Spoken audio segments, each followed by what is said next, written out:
Hello everyone, hi everybody, hello hi, hello hi, कैसे हो सभी लोग? सब ठीक, सब बढ़िया, सब बढ़िया, सब चंगा, ओके, सब कुछ बढ़िया, ठीक है ना। चलिए, तैयारी सबका बहुत अच्छा चल रहा होगा। और जैसा कि पता है, मैंने पिछले क्लास में आपको बताया था कि अगले क्लास में क्या पढ़ेंगे। अगले क्लास में पढ़ेंगे रोटेशन ऑफ मिरर, ठीक है ना। तो ये है lecture number 5 on the topic of optics, ठीक है। तो ऑप्टिक्स का लेक्चर नंबर 5, और आज हम लोग बात करने वाले हैं रोटेशन किसका? रोटेशन ऑफ मिरर का, ठीक है। बहुत अच्छा टॉपिक है, ध्यान से सब लोग पढ़ेंगे, ठीक है। मज़ेदार है, ठीक है, मज़ा आ जाएगा। एक बार पढ़ के देखो फिर देखना, ठीक है। सर पढ़ ही लेंगे तो फिर मज़ा क्या? ऑब्वियसली पढ़ने के बाद तो मज़ा ही आना है ना। एक बार सीख गए तो फिर मज़ा ही मज़ा है, नहीं सीखे तो फिर सजा है यार, फिर बहुत बुरा सजा है। No no, you can't imagine, I can imagine only. हाँ, तुम इमेजिन नहीं कर सकते हो कितना बड़ा सजा है। सर पढ़ाओ ना आप। ठीक है, पढ़ा रहे हो। तो रोटेशन ऑफ मिरर में करते क्या? एक्चुअली प्लेन मिरर को हम लोग रोटेट करवाते हैं। Actually I am little bit confused कि कौन सा यूज़ करें, ठीक है। चलो ब्लू से शुरू करते हैं, ठीक है ना। तो हम लोग प्लेन मिरर को रोटेट करवाते हैं। जैसे देखो, आपके पास ये एक प्लेन मिरर है, ठीक है। ये एक क्या है? प्लेन मिरर है, और ये भी हॉरिजेंटल पोजीशन में, बिल्कुल ऐसा, ठीक। और एक फिक्स्ड इंसिडेंट रे रहेगा इसके ऊपर, ठीक है। ये देखो, इंसिडेंट रे अपना फिक्स है, ये इंसिडेंट रे फिक्स है। तो यहाँ पे एक नॉर्मल भी होना चाहिए, ठीक है, बिल्कुल होना चाहिए सर। तो ये होगा हमारा नॉर्मल। तो उस हिसाब से ये रिफ्लेक्टेड रे होगा। एंगल ऑफ इंसिडेंस बराबर एंगल ऑफ रिफ्लेक्शन। अगर ये अपना क्या है, मान लो कि शुरुआत में जो एंगल है ना इनिशियली, वो फाई है, तो ये भी कितना हो जाएगा? फाई हो जाएगा। क्लियर सभी को? ओके। अब क्या है, अब इतना तक तो बात समझ में आता है, ठीक है। इसको कह दो फिक्स्ड इंसिडेंट रे। इसका नाम क्या देंगे हम लोग? फिक्स्ड इंसिडेंट रे, ठीक है ना। मतलब इसे आप फिक्स रखेंगे, इसको आप चेंज नहीं करेंगे। ये आपका क्या है? रिफ्लेक्टेड रे, ठीक है ना। रिफ्लेक्टेड रे पहला वाला है ना, फर्स्ट में, जिसे आप R1 कह दो, R1। क्लियर? ओके, सब लोग हेडिंग लगा चुके हो। अब देखो, यहां से इंसिडेंट हुआ, रिफ्लेक्ट होके गया। मिरर को करवाना है रोटेट, कितने डिग्री से? थीटा से रोटेट करवा दो। ये देखो, मिरर हो गया अपना थीटा से रोटेट। यार शुरुआत ही गंदा हुआ। ये लो, मिरर हो गया थीटा से रोटेट, ठीक है। अब हमारा मिरर ये है। रोटेट होने के बाद बस थोड़ा केयरफुल रहेंगे, ठीक है। डायग्राम थोड़ा कॉम्प्लिकेटेड होता जाएगा। ये थीटा से हो गया मिरर रोटेट। इस एंगल को हम लोग क्या कहेंगे? थीटा। Got it? अब जब ये थीटा से रोटेट हुआ तो सोचो नॉर्मल कितने से रोटेट करेगा? थीटा से ऑब्वियसली, ठीक है। तो नॉर्मल क्या हो जाएगा? अब ये नॉर्मल कुछ ऐसा हो गया, देखो तो, ये नॉर्मल इनिशियल वाला था और ये नॉर्मल क्या है? फाइनल वाला है। तो नॉर्मल हो गया चेंज। अब बताओ, इंसिडेंट रे तो फिक्स है, ये इंसिडेंट रे क्या है? फिक्स है। अच्छा, ये दोनों के बीच एंगल कितना बनेगा? तो ध्यान से समझे, जितना एंगल से मिरर रोटेट करेगा उतना ही एंगल से क्या रोटेट करेगा? नॉर्मल। कैसे कह रहे हो ये बात सर? जैसे देखो, ये हमारा क्या है? ये हमारा मिरर है हॉरिजॉन्टल पोजीशन में, ये हमारा क्या है? नॉर्मल है। क्लियर? इसे आप घुमाओ, किसको? मिरर को। देखो, जितना मिरर घूम रहा है उतना ही क्या घूम रहा है? नॉर्मल भी घूम रहा है। अगर मिरर को आप थीटा से घुमाते हो तो नॉर्मल भी कितने से घूमेगा? थीटा से घूमेगा, ठीक है। तो ये देखो, जैसे ही आपने मिरर को घुमाया तो नॉर्मल भी कितने से घूम गया? थीटा से घूम गया, ठीक है। आधा चीज सॉल्व कर चुके हैं। अब देखो, अगर ये थीटा से घूमा, ठीक है, तो ये टोटल एंगल कितना था? फाई था।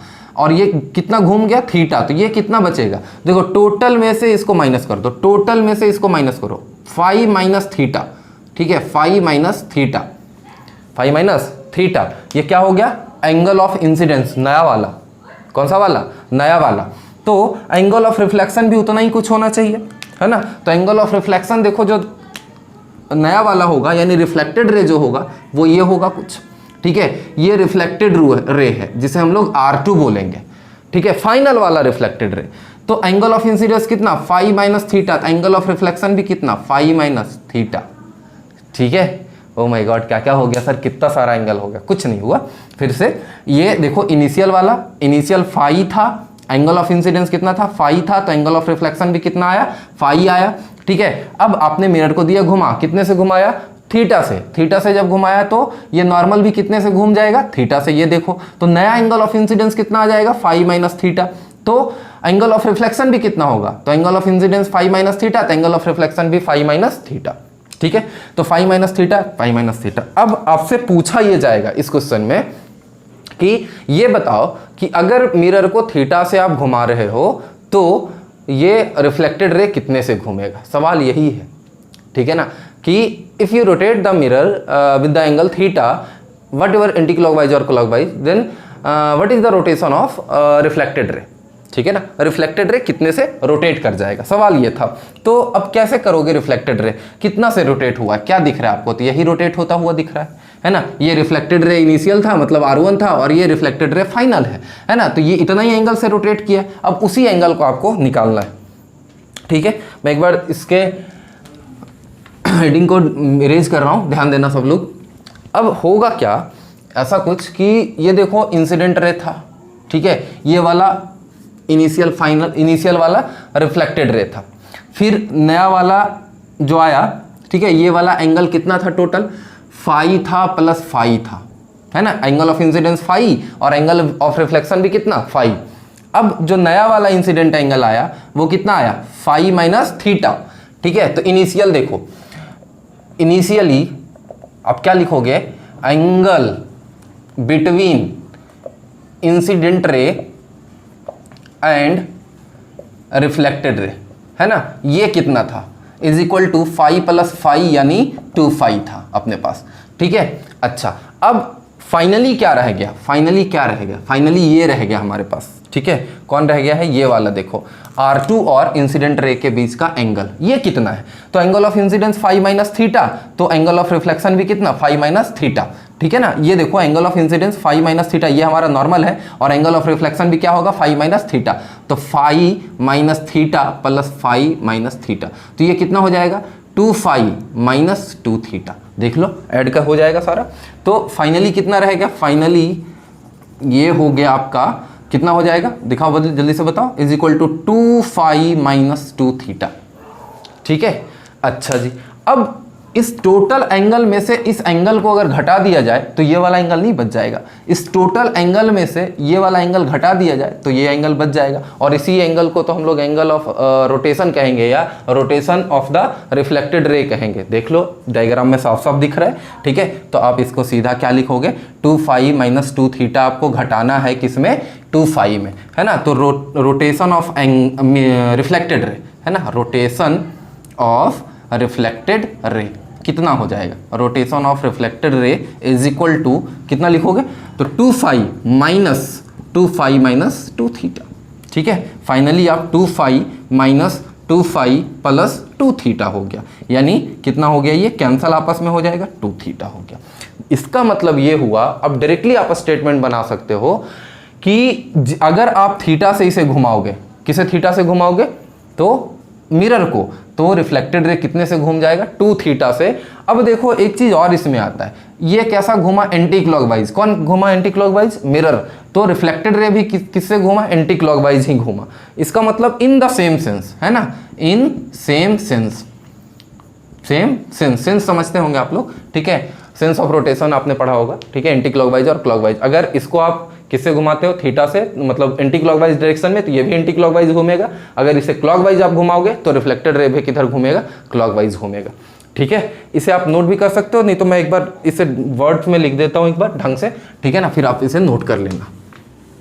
अब देखो इसे वही मैंने स्टेटमेंट को सिर्फ लिखा है कि for a fixed incident ray if mirror be rotated through an angle theta, ठीक है, for a fixed incident ray mirror be rotated through an angle theta, then reflected ray turns through, मतलब reflected ray घूमेगा कितने से, 2 theta से, in the same sense of the rotation, ठीक है। Rotation, sense of rotation क्या रहेगा, same रहेगा। यहाँ पे आप देखो, यहाँ पे इनिशियली हॉरिजॉन्टल मिरर था, ठीक है ना, हॉरिजॉन्टल मिरर होने के बाद भी इसे क्या किया गया, घुमाया गया, कितने से घुमाया गया, थीटा से। यहाँ पे देखो थीटा से इसे घुमाया गया है। अब जब थीटा से इसे घुमाया गया तो अब देखना नॉर्मल भी कितने से मुड़ जाएगा, थीटा से। यहाँ पे देखो मैंने दिखाया है ब्लैक कलर से, है ना, ये वाला एंगल कितने से मुड़ गया, थीटा से। इनिशियली नॉर्मल NI था और फाइनली NF हो गया ये, है ना। तो इसे मैंने क्या बोला, NI, और ये देखो थीटा से घुमा, ये मिरर थीटा से घुमा, तो ये नॉर्मल भी कितने से घुमा, थीटा से घुमा ऑब्वियसली।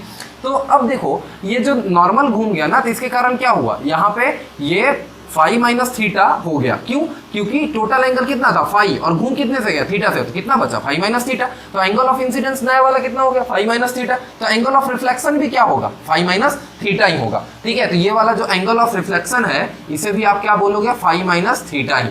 क्यों? क्योंकि रिफ्लेक्टेड रे पहले यहाँ था, जब मिरर घुमा ना तो ये यहाँ पे आके घूम के यहाँ आ गया है ना। तो एंगल ऑफ इंसिडेंस कितना फाई माइनस थीटा, तो एंगल ऑफ रिफ्लेक्शन भी कितना फाई माइनस थीटा। तो फाई माइनस थीटा हो गया। अच्छा जी, इनिशियली कितना था फाई एंगल ऑफ इंसिडेंस था, तो एंगल ऑफ रिफ्लेक्शन भी कितना हो गया था फाई। तो वही मैंने यहाँ पे लिखा इनिशियली एंगल बिटवीन इंसिडेंट रे, आई आर का मतलब क्या होगा incident ray, initially angle between incident ray and reflected ray is equal to phi plus phi, initial बात था ये। और फाइनली क्या हो गया phi minus theta plus phi minus theta. Angle of incidence किसके किसके बीच बोला है, इंसिडेंट रे और रिफ्लेक्टेड रे के बीच। तो इंसिडेंट रे यहाँ और रिफ्लेक्टेड रे यहाँ इनिशियली, तो फाई प्लस फाई। और फाइनली क्या इंसिडेंट रे ये और रिफ्लेक्टेड रे ये, तो यहाँ से यहाँ फाई माइनस थीटा और यहाँ से यहाँ फाई माइनस थीटा, सबको जोड़ दो तो इंसिडेंट रे और रिफ्लेक्टेड रे के बीच एंगल आ जाएगा। कितना आ गया 2 फाई माइनस 2 थीटा। अब रोटेट कितना किया है, सवाल तो ये है ना, रोटेट कितना किया है। तो ये देखो रोटेशन है इतना, यहाँ से ये रोटेट करके यहाँ तक गया है, तो ये रोटेशन निकालना है। तो इस देखो क्या करेंगे हम इसके लिए टोटल एंगल कौन सा, ये देखो यहाँ से यहाँ तक टोटल एंगल है ना, इसमें से आप इतने एंगल को घटाओगे। ठीक है, तो ऑब्वियसली ये वाला एंगल बच जाएगा। तो वही मैंने किया है। कैसे किया, तो ये देखो यहाँ से यहाँ तक कितना एंगल है फाई प्लस फाई 2 फाई है, तो ये लो 2 फाई माइनस ये वाला एंगल कितना है, अभी मैंने निकाला था यहाँ पे 2 फाई माइनस 2 थीटा, तो माइनस 2 फाई माइनस 2 थीटा। ठीक है, इज इक्वल टू क्या आ गया 2 कैंसल होके 2 थीटा बच गया। और 2 थीटा जो रोटेशन है, अब यहाँ पे फिजिकली ये चीज दिख रहा है कि ये रोटेशन एंटी क्लॉकवाइज हुआ है और मिरर का भी एंटी क्लॉकवाइज हुआ है ना, तो मतलब सेंस ऑफ रोटेशन भी क्या है सेम है। क्लियर है, नोट कर लीजिए इसे ढंग से, उसके बाद आगे बढ़ते हैं। तो अब सिर्फ एक सवाल लेते हैं जो किसके ऊपर बेस्ड होगा, रोटेशन ऑफ मिरर के ऊपर बेस्ड होगा। ठीक है ना, तो चलो देखते हैं सवाल। चलो देखो सवाल क्या है, सवाल है कि why what angle the mirror must be rotated such that the reflected ray becomes vertical. ठीक है, और ये डायग्राम इन्होंने दिया है। क्लियर, अब इसमें से आपको करना क्या होगा, पहले तो ये देखो एंगल ऑफ इंसिडेंस इन्होंने बता दिया कितना 30 डिग्री है, तो एंगल ऑफ रिफ्लेक्शन भी कितना होगा 30 डिग्री होगा। अब कह रहा है कि आप मिरर को रोटेट करो, आप मिरर को रोटेट करो। कितना रोटेट करोगे कि ये रिफ्लेक्टेड रे कितना हो जाना चाहिए, वर्टिकल हो जाना चाहिए। ठीक है ना, तो रिफ्लेक्टेड रे वर्टिकल होने के लिए है ना, रिफ्लेक्टेड रे को वर्टिकल होने के लिए क्या होना पड़ेगा 30 डिग्री घूमना पड़ेगा। कितना घूमना पड़ेगा 30 डिग्री। तो अभी आपने क्या पढ़ा था कि अगर मिरर को थीटा से घुमाते हो तो रिफ्लेक्टेड रे 2 थीटा से घूमता है। अगर मिरर को कितने से घुमाते हो थीटा से घुमाते हो तो रिफ्लेक्टेड रे कितने से घूमता है 2 थीटा से घूमता है। ठीक, तो यानी 2 थीटा बराबर कितना हो गया आपके पास 30 डिग्री। तो थीटा बराबर कितना हो गया 2, यानी ये किसके बराबर हो जाएगा 15 डिग्री के बराबर हो जाएगा है ना। तो यानी कितने डिग्री से आप घुमाओगे 15 डिग्री से घुमाओगे। क्लियर हो रहा है ना। तो आप इसको सॉल्व कैसे करोगे, लिख के कैसे सॉल्व करोगे, तो आप लिखोगे टू बिकम वर्टिकल है ना, reflected ray become vertical if it rotated y कितना 30 डिग्री इन किस डायरेक्शन में इसे घुमाना पड़ेगा, एंटी क्लॉकवाइज इन है ना, तो एंटी क्लॉकवाइज डायरेक्शन। ठीक है ना, anti clockwise direction. Therefore mirror must be rotate कितना डिग्री 15 डिग्री है ना। आंसर अपना हो गया। तो ऐसे सवाल इससे पूछे जा सकते हैं, नोट कर लीजिए जल्दी से। हो गया। अब देखो इसी सवाल में क्या पूछा जाएगा। ठीक है, इसी सवाल में देखो थोड़ा सा मॉडिफाई कर दे रहा हूँ मैं, बिकम यहाँ पे हॉरिजेंटल कह देता। ठीक है, आसान हो जाएगा, बहुत आसान हो गया अब ये सवाल आपके लिए, बिकम हॉरिजेंटल। ठीक है, तो हॉरिजेंटल जब हो जाएगा तो क्या करेंगे, बहुत आसान सा तरीका फिर भी है। इस बार क्या करोगे, कैसे घुमाओगे अब बताओ। तो देखो ये जो रिफ्लेक्टेड रे है ना, इसे घुमाना पड़ेगा हॉरिजेंटल होने के लिए। कितना घुमाना पड़ेगा, इसे घुमाना पड़ेगा आपको 60 डिग्री है ना। तो अगर इसे 60 डिग्री घुमाना पड़ेगा, ठीक है, अगर इसे 60 डिग्री घुमाना पड़ेगा तो इसके लिए इसे कितना घूमना पड़ेगा 30 डिग्री, यानी जितना मिरर घूमता है ना उसका डबल वो घूमता है। इसी कॉन्सेप्ट को याद रखो बस। और ये इस चीज़ को हम लोगों ने प्रूव भी किया है। तो अगर रिफ्लेक्टेड रे 60 डिग्री से घूमेगा तो मिरर कितने से घूमेगा 30 डिग्री से है ना। लेकिन किस डायरेक्शन में, यहाँ पे डायरेक्शन भी आपको मेंशन कर देना होगा है ना। तो यहाँ पे टू बिकम वर्टिकल, ये सॉरी, या फिर ऐसे लिखो रिफ्लेक्टेड रे, आप इसे शॉर्ट फॉर्म में लिख दे रहा हूँ मैं, reflected ray become vertical when it is rotated by कितना degree, 60 degree in clockwise direction. Therefore mirror has to rotate, mirror has to rotate या रोटेटेड बाई कितना डिग्री, तो ये देखो 2 थीटा से रोटेट करता है। अगर थीटा से मिरर रोटेट करता है तो 2 थीटा से रिफ्लेक्टेड रे रोटेट करता है, यानी 60 डिग्री बाई 2 यानी कितना degree, 30 degree in clockwise direction. ये भी आप मेंशन जरूर करें, है ना, कि क्लॉकवाइज घुमाना पड़ेगा या फिर एंटी क्लॉकवाइज घुमाना पड़ेगा। मैं चाहता हूँ इस सवाल को भी आप लिख लें। देखो नेक्स्ट क्वेश्चन क्या कह रहा है, a mirror is placed at the centre of A sphere. ठीक है, एक मिरर है, एक स्फीयर के सेंटर पे रखा हुआ है एंड इट इज, और ये मिरर कैसा है, प्लेन मिरर, हालांकि यहाँ पे मेंशन नहीं किया इन्होंने, लेकिन प्लेन मिरर है ना, sphere, and it is rotating with angular speed omega. ठीक है, एंगुलर स्पीड ओमेगा से रोटेट कर रहा है। Incident light falls on the mirror, ठीक है, incident light falls on the mirror of the centre of the sphere. ठीक है, incident light centre of the sphere पे इंसिडेंट हो रहा है। ठीक है, find out the linear speed on the sphere. ठीक है, find out the linear speed of light spot, है ना, linear speed of light spot यहाँ पे मिसिंग है उस क्वेश्चन में। Find out the linear speed of light spot on the sphere. ठीक है, ये सवाल है आपके पास। क्या किया जाएगा, सबसे पहले ऐसा मानो कि ये एक स्फीयर है ना, और इसका ये सेंटर है, मान लो ये पूरा है इधर, है ना, और यहीं पे आपने रखा है एक मिरर, क्लियर, और ये जो मिरर है, ठीक है, यहाँ पे इसके सेंटर पे बिल्कुल एक लाइट इंसिडेंट हो रहा है, तो एक रिफ्लेक्ट भी हो रहा होगा इधर। ठीक है ना, क्यों, क्योंकि एंगल ऑफ इंसिडेंस बराबर एंगल ऑफ रिफ्लेक्शन। देखो ये नॉर्मल है अपना, ये इंसिडेंट रे है, ओके, और ये क्या है, रिफ्लेक्टेड रे। अब रिफ्लेक्टेड रे का लाइट स्पॉट बनेगा ना, रिफ्लेक्टेड रे का एक स्पॉट बनेगा, जहां पे रिफ्लेक्टेड रे जाएगा वहां पे लाइट आ जाएगा, लाइट आ जाएगा तो उसका एक स्पॉट बन जाएगा। अब बोला क्या है कि इसे घुमा दिया गया है, किसको घुमाया गया है, मिरर को घुमाया गया है। ध्यान से देखेंगे किसको घुमाया जा रहा है, मिरर को, किस डायरेक्शन में, क्लॉकवाइज डायरेक्शन में, है ना, तो ये लो मिरर को घुमा दो क्लॉकवाइज डायरेक्शन में, और ओमेगा से घुमाया गया है। ठीक है, तो पूछा है कि आप बताओ लाइट स्पीड, लाइट स्पॉट का लीनियर, क्या लीनियर स्पीड बताना है। तो आप तो पहले ये देख लो कि अगर ये थीटा घूमेगा मिरर, ठीक है ना, अगर मिरर थीटा घूमेगा तो ये वाला रिफ्लेक्टर रे कितना घूम जाएगा, 2 थीटा। अभी मैंने पढ़ा था, है ना, आप लोगों ने भी पढ़ा क्या, कि अगर आप मिरर को थीटा से घुमाते हो तो रिफ्लेक्टेड रे कितने से घूम जाएगा, 2 थीटा से। यानी जितना टाइम में मिरर थीटा घूमेगा उतना ही टाइम में रिफ्लेक्टेड रे 2 थीटा घूम जाएगा। दोनों के लिए टाइम क्या रहेगा, सेम रहेगा। अगर ये ओमेगा है इसका मतलब ये क्या है, 2 ओमेगा है। बात समझ में आ रहा है, अगर ये ओमेगा है तो ये कितना है, 2 ओमेगा है। ये किसका है, रिफ्लेक्टेड रे का। इसका मतलब ये हुआ कि रिफ्लेक्टेड रे का जो स्पीड ओमेगा, सॉरी मिरर का जो स्पीड ओमेगा है, तो रिफ्लेक्टेड रे का स्पीड कितना होना चाहिए, 2 ओमेगा होना चाहिए। बिकॉज जितना ही टाइम में वो डबल एंगल ट्रेवल कर जाता है, तो इसका मतलब ओमेगा कितना हो जाएगा, डबल हो जाएगा उसका, यानी 2 ओमेगा हो जाएगा। ओके, तो लीनियर स्पीड पूछा है इसने, है ना। तो आप लीनियर क्या जानते हो, v बराबर, है ना, आर ओमेगा। ये फार्मूला आपने मैकेनिक्स में पढ़ा होगा, सर्कुलर मोशन में। नहीं भी पढ़ा है तो याद रखना कि लीनियर वेलोसिटी बराबर क्या होता है, ये आर, हालांकि आर परपेंडिकुलर भी इसे लिखते थे, लेकिन सर्कुलर के केस में आप रेडियस कह सकते हो, रेडियस इंटू ओमेगा। ठीक है, अच्छा अब रेडियस आपको चाहिए, सवाल तो यही है कि रेडियस इसका कैसे निकाला जाएगा।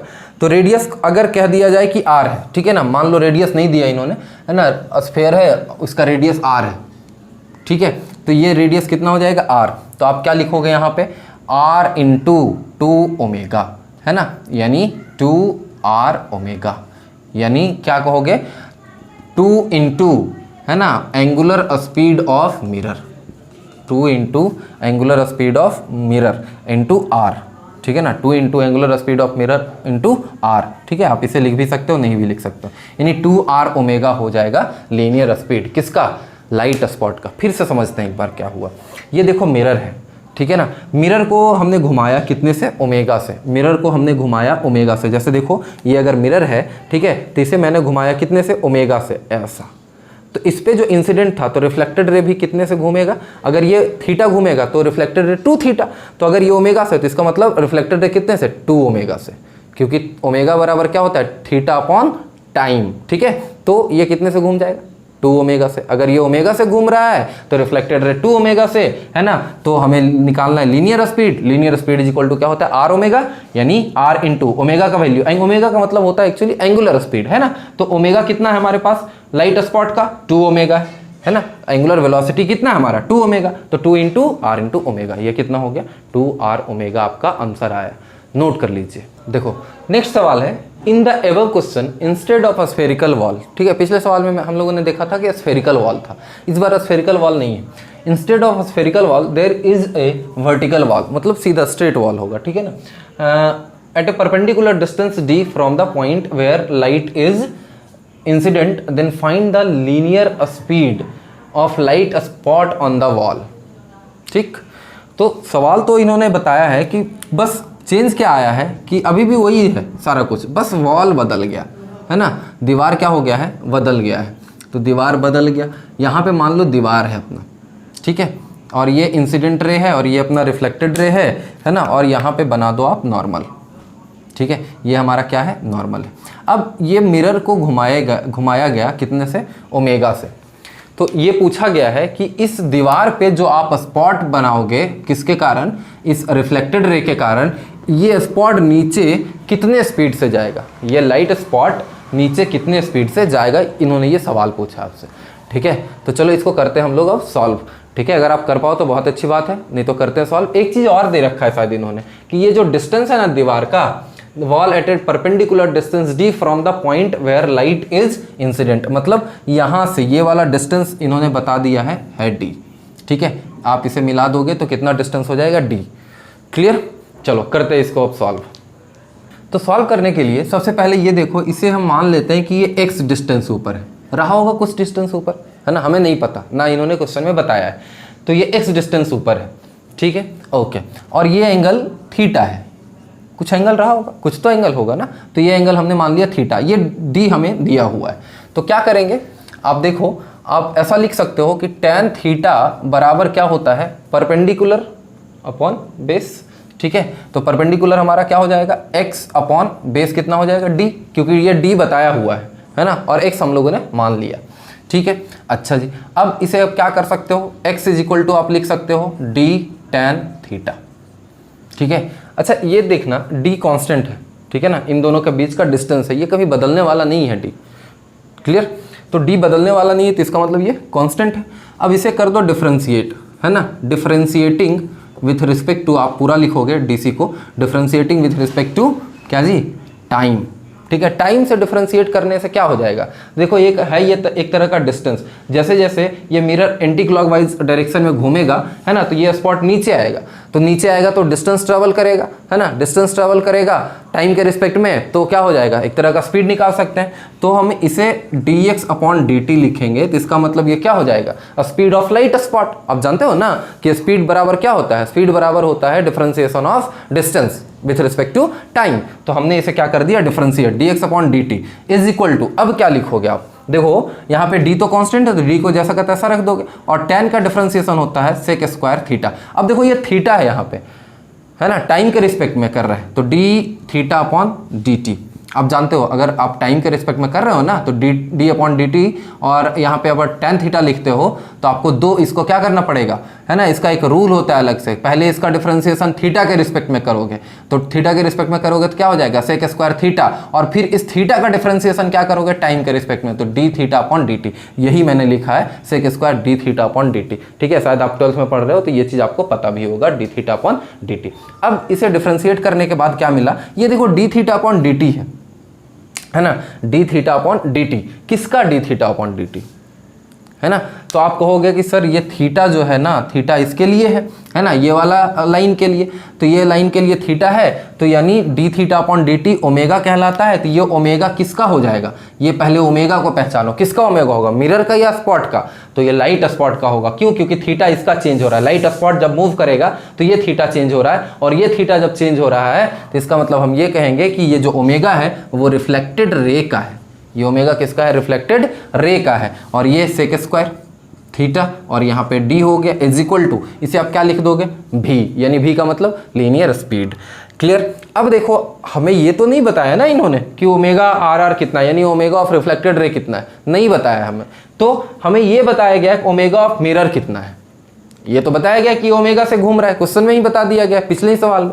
तो आप जानते हो कि अगर इसका ओमेगा, मिरर का एंगुलर स्पीड ओमेगा, तो रिफ्लेक्टेड रे का एंगुलर स्पीड कितना, 2 ओमेगा, क्योंकि थीटा तो 2 थीटा, ओमेगा तो 2 ओमेगा, है ना। तो आप इसे ऐसा लिख सकते हो, v is equal to D sec square theta, और यहाँ पे आप क्या लिखोगे, ओमेगा ऑफ किसका, 2 इंटू ओमेगा ऑफ मिरर, यानी 2 ओमेगा। ठीक है ना। This is the answer for this question, note कर लीजिए इसको।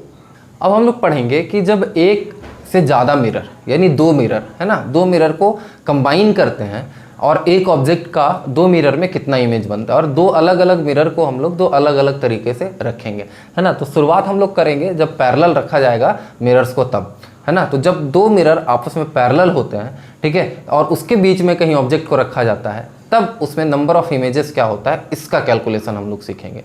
ठीक है, तो हेडिंग लगा सकते हैं आप लोग, images formed by 2 plane mirrors, है ना, images formed by 2 plane mirrors.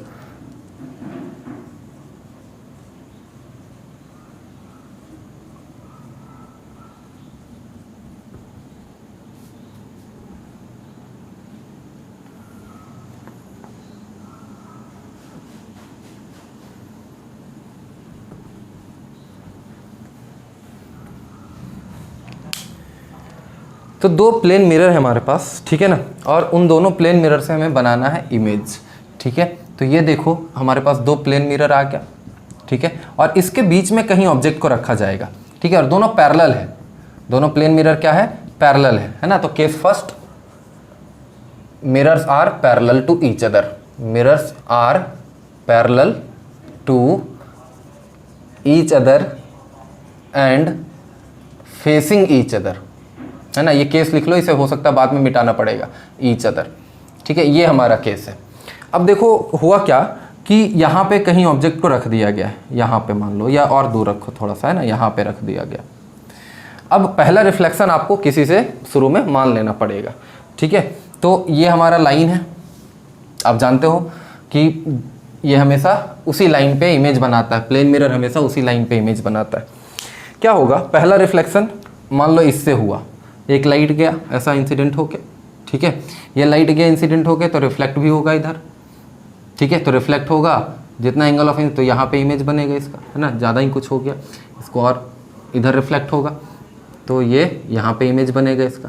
ये देखो बन गया I1, और ये रिफ्लेक्टेड रे टकराया यहाँ पे जाके। अब क्या ये यहीं रुक जाएगा, नहीं, ये रिफ्लेक्टेड रे अगेन रिफ्लेक्ट होगा और ये इधर चला जाएगा, है ना।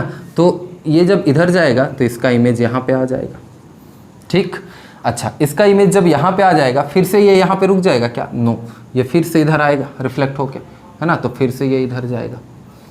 अब क्या होगा, तो जब इधर जाएगा तो इसे आप पीछे की तरफ बढ़ाओगे, है ना, तो इसे जब आप पीछे की तरफ बढ़ाओगे तब यहाँ पे इमेज बन जाएगा, ठीक है। इसे I1 कह दो, इसे I2 कह दो, इसे क्या कह दो, I3 कह दो।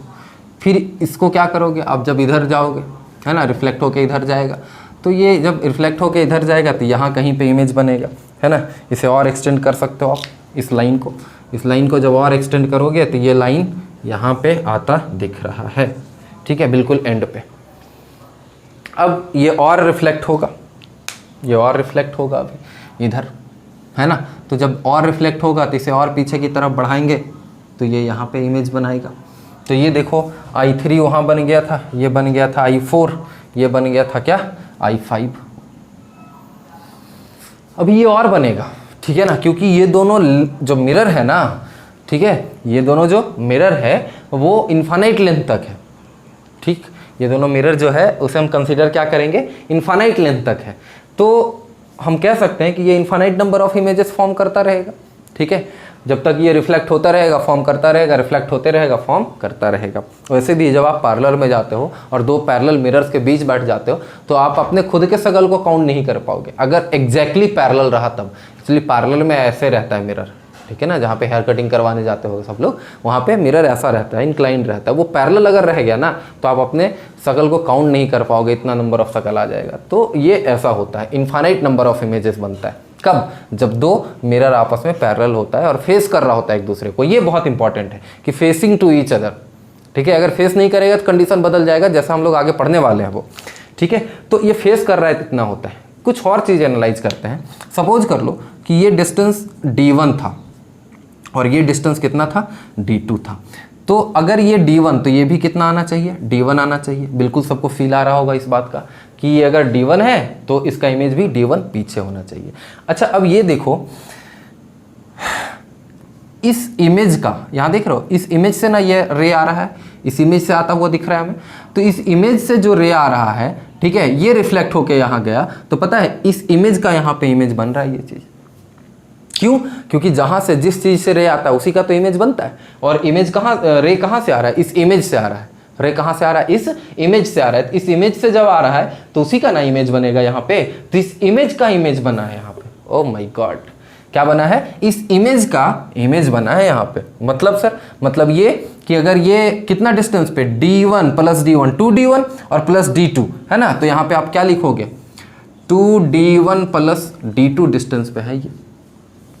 क्लियर? अच्छा, इसका मतलब अब इसका ये देखो यहाँ से अब जाता हुआ दिख रहा है। अब ये चीज़ देखो, इस चीज़ को आप देखो, यहाँ से जाता हुआ दिख रहा है, यहाँ रिफ्लेक्ट होके गया है ना। तो ये पता है ये जो यहाँ रिफ्लेक्ट हुआ इसका इमेज बना है यहाँ पे, I3 जो बना है।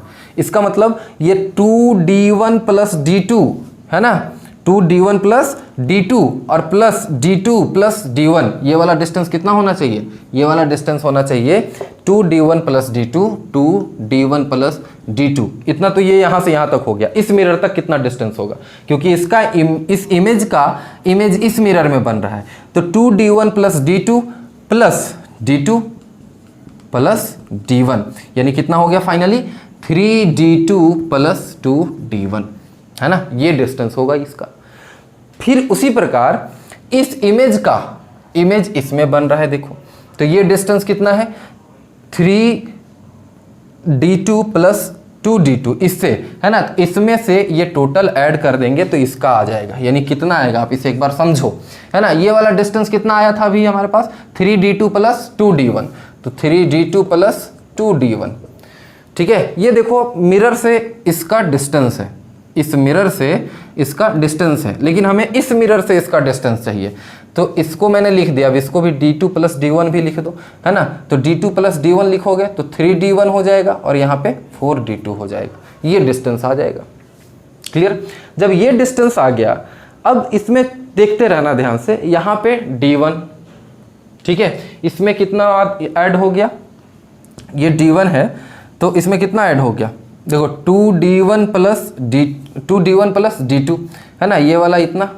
अब कितना ऐड हो गया, तो फिर देखो ये 3D2 प्लस 2D1, क्या क्या बढ़ रहा है। पहले था डिस्टेंस कितना D1, उसके बाद कितना है दूसरा इमेज का डिस्टेंस कितना है 2D1 प्लस D2, उसके बाद कितना है, उसके बाद कितना आया, उसके बाद आया देखो 2D1 प्लस D2 के बाद 3D2 प्लस 2D1, उसके बाद कितना आया 4D2 प्लस 3D1।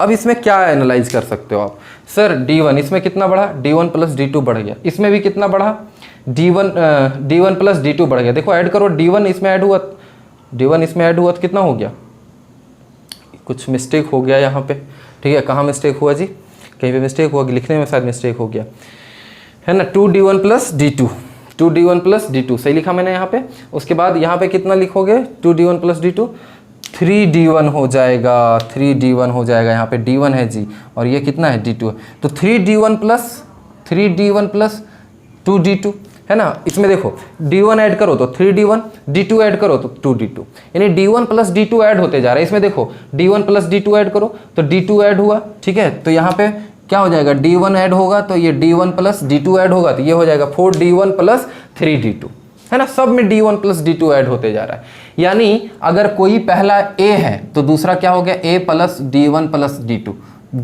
फिर क्या हो गया, फिर हो गया A plus 2D1 plus 2D2, है ना। फिर क्या हो गया, A plus 3D1 plus 3D2, ऐसे करके बढ़ते जा रहा है ना। मतलब D1 प्लस D2 क्या होते जा रहा है, ऐड होते जा रहा है। तो ये देखो AP में है, ये क्या है, AP में है। इसका मतलब ये हुआ कि दो प्लेन मिरर जब फेस कर रहा होता है एक दूसरे को और पैरेलल होता है तो उससे बनने वाला इमेज क्या होता है, AP में होता है। पहला इमेज आप निकाल लो और उसके बाद इन दोनों के बीच के डिस्टेंस को ऐड करते जाओ तो वो हर इमेज का डिस्टेंस निकलते जाएगा। पहला इमेज, दूसरा इमेज, तीसरा इमेज, चौथा इमेज, पांचवा इमेज, ऐसे करके वो बढ़ते जाएगा। छठा इमेज प्लस क्या करते जाओगे, ये दोनों के बीच का डिस्टेंस को आप ऐड करते जाओगे। यानी कॉमन डिफरेंस जो होता है उस AP का वो ये होता है, इन दोनों के बीच का डिस्टेंस। ठीक है, क्लियर। तो ये आप डायग्राम एक बार बना लो और सारी बातों को लिख लो, है ना। ये लिख लो कि ये क्या है, डिस्टेंसेज ऑफ इमेजेस है ये चीज़, है ना। ये क्या है, पहला इमेज नंबर 1 इमेज इतना डिस्टेंस पे, नंबर 2 इमेज इतना डिस्टेंस पे, नंबर 3 इमेज इतना डिस्टेंस पे, नंबर 4 इमेज इतना डिस्टेंस पे, ऐसे करके ये बढ़ते जाता है। यानी AP में होता है सारा। क्या होता है, AP में। AP में क्या होता है, इमेज डिस्टेंस। ठीक है, नोट कर लीजिए। अब देखो हमारा अगर सवाल दिया रहे क्वेश्चन के फॉर्म में कि दो हमारे पास मिरर है, पैरेलल भी है, लेकिन दोनों एक दूसरे को फेस नहीं कर रहे हैं और दोनों का जो लेंथ है ना वो फाइनाइट लेंथ है।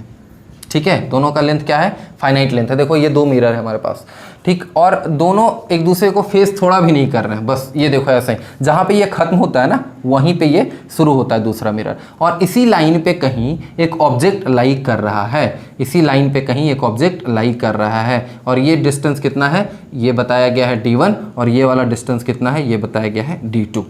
ठीक है, और आपसे पूछा गया है find the number of images found by these two plane mirrors. याद रखें ये फाइनाइट लेंथ का है। मैंने जो पिछली दफ़ा बताया था वो जो दो प्लेन मिरर था वो इनफाइनाइट लेंथ का था, ये क्या है, फाइनाइट लेंथ का है। ठीक है, और इससे पूछा गया है कि बताइए नंबर ऑफ इमेज कितने फॉर्म होंगे इन दोनों मिरर से। ठीक है, ऑप्शन आपके पास अगर बताऊँ तो 1 2 3 4 है ना, और पाँचवा है इनफाइनाइट। तो कभी भी, ठीक है, ऑप्शन नंबर A एक बार लिख दे रहा हूँ मैं, option number A 1, option number B 2, option number C 3, option number D infinite. ठीक है, तो मोस्टली बच्चे पता है इनफाइनाइट के साथ जाएंगे। ठीक है ना, बहुत सारे बच्चे इनफाइनाइट के साथ जाएंगे और कहेंगे इनफाइनाइट है। क्यों सर, क्योंकि ये दोनों मिरर प्लेन मिरर है, लेकिन ऐसा है नहीं, क्योंकि इसमें क्वेश्चन में पहले ही रिस्ट्रिक्शन दे दिया गया है कि these mirrors having finite length. ठीक है ना, ये इनफाइनाइट लेंथ का मिरर नहीं है। पिछले केस में क्या था, वो मिरर इनफाइनाइट लेंथ का था, मैंने आपको बताया था ऊपर तक जाते जाओ इमेज बनता जाएगा, लेकिन इसमें ऐसा नहीं है। तो क्या करोगे, अब देखो ये D1 D2 को भूल जाओ थोड़ा सा। अब क्या होगा कि पहला तो यहाँ से ऐसा है ना इंसिडेंट होगा, ऐसा रिफ्लेक्ट हो जाएगा, और एक ऐसा इंसिडेंट होगा। ठीक है, तो वापस ये रिफ्लेक्ट होकर आ जाएगा। तो इसे अब मैं आप पीछे बढ़ा दूंगा और इसे आप पीछे बढ़ा दोगे, यहाँ पे इमेज दोनों मिलकर फॉर्म कर लेंगे हम दोनों मिलकर, है ना। अब सेम सिचुएशन इसमें भी आएगा। अब देखो ये इंसिडेंट जो हुआ रिफ्लेक्ट होकर कभी इसमें टकराने वाला है क्या, नहीं टकराएगा। अब सोचो कि यहाँ से एक रे इधर चला गया, ऑब्वियसली ये पॉइंट ऑब्जेक्ट है तो इनफाइनाइट नंबर ऑफ रे एमिट करेगा हर एक डायरेक्शन में, तो जितना एंगल ऑफ इंसिडेंस उतना ही एंगल ऑफ रिफ्लेक्शन। ठीक है, आप इसे एक नॉर्मली एक इंसिडेंट करवा दो रे, है ना, ये नॉर्मली इंसिडेंट हो गया। ठीक है, वापस इधर ही चला जाएगा, लेकिन ये वाला इसको पीछे की तरफ बढ़ाना पड़ेगा, तो ये देखो आ जाएगा। तो एक इमेज यहाँ पे एक इमेज बना और एक इमेज ये बना। ठीक है, अब देखो ये वाला रिफ्लेक्टेड रे और या फिर ये वाला रिफ्लेक्टेड रे दोबारा किसी मिरर से टकराने नहीं जा रहा है, दोबारा किसी मिरर के ऊपर इंसिडेंट होने नहीं जा रहा है। इससे हम ये समझ सकते हैं कि और फर्दर अब इमेज का फॉर्मेशन नहीं होगा, इसलिए हमारा आंसर कौन सा सही होगा, तो हमारा आंसर होगा B। ठीक है, यानी ऑप्शन नंबर B सही होगा। ठीक है, तो यहाँ पे क्वेश्चन में आप लिख देना, क्वेश्चन लिख दो इसका, find the number of images in the given situation, find the number of images in given situation. ठीक है, चलो नोट कर लीजिए। और एक बात का ध्यान रखेंगे, आप इसे दो डायग्राम में बनाएंगे, एक सवाल वाला डायग्राम अलग रहने देना, है ना, और सॉल्यूशन का डायग्राम अलग रहने देना। मैंने इसी में कर दिया है, लेकिन आप अलग अलग दो डायग्राम इसे बनाना। ठीक है, चलो वेरी गुड। अब इस लेक्चर को इसी पे ख़त्म करते हैं और अगले क्लास में और भी सवाल करेंगे। ये अभी दोनों प्लेन के केस में लिया गया है ना, मिरर को भी और मिरर का कॉम्बिनेशन अभी और बाकी है, जिसमें अलग अलग एंगल्स पे मिरर को लेके देखा जाएगा और उसके बाद ऑब्जेक्ट को रखा जाएगा उन दोनों के बीच, तो इमेजेस का फॉर्मेशन कैसा होता है, इन सब चीज़ों को हम लोग देखेंगे। ठीक है, देखते रहें रिजल्ट ओरिजिन का चैनल और लाइक शेयर सब्सक्राइब जरूर करें। और एक बात को और ध्यान रखेंगे कि जब भी आप लेक्चर को देखें तो उसका नोट्स जरूर लें, है ना, उसका नोट्स जरूर बनाएं, क्योंकि अपना नोट्स हमेशा बेस्ट होता है। क्लियर है? थैंक यू वेरी मच, अगले क्लास में मिलते हैं।